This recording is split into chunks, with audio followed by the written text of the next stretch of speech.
clavicles meet all the way down your sternum to the bottom of your rib cage. Pretty much the xiphoid process on that line. Then you've got your anterior axillary line from the start of your axilla in the front all the way down to the bottom of the rib cage. That's your anterior axillary line. Your mid axillary line would start in the middle of your underarm and the axilla all the way down to the bottom of the rib cage.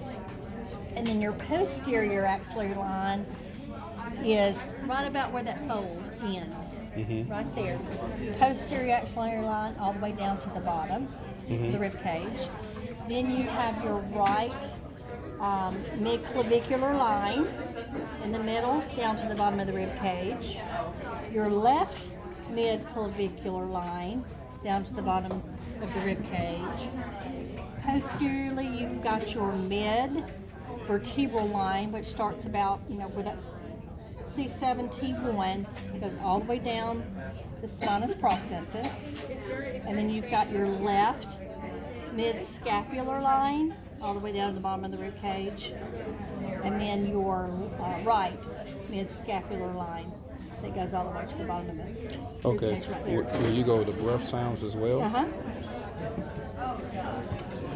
Okay. So, and with all this, you go do your stethoscope across. You don't slide it across. You pick it up. Sequence is across and down, across and down. With breath sounds, you're going to start more in the mid-clavicular area, second intercostal space. So that would be 1.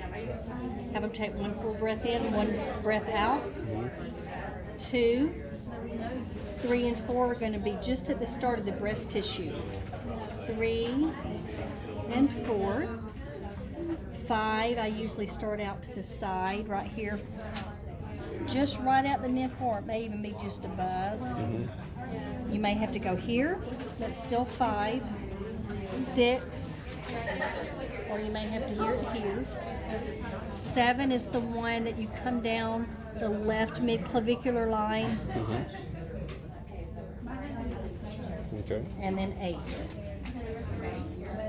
Still right under there, just before the edge of that, end of that rib cage. Posteriorly, you start just below the ridge, and again, you're more middle than near the vertebral line. So 1, 2, 3 is just barely down from 2. 4 would just be below where 1 was. Then 5, I'm going to flare out just a little bit. Because the lungs expand. It's starting to come out. 5, 6, 7, kind of more down from that posterior axillary line. 8, and then 9 is almost directly down the middle of my posterior line, and 10.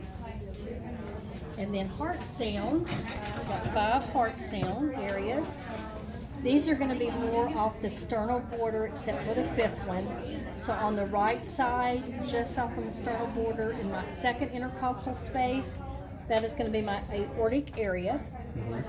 Just want to make sure that's off from the sternum. Left second intercostal space is the pulmonic area. 1 intercostal space down at the 3rd is my Erb's point. 4th intercostal space is tricuspid, and that's usually around, on some people, along the lines of the nipple or just slightly above.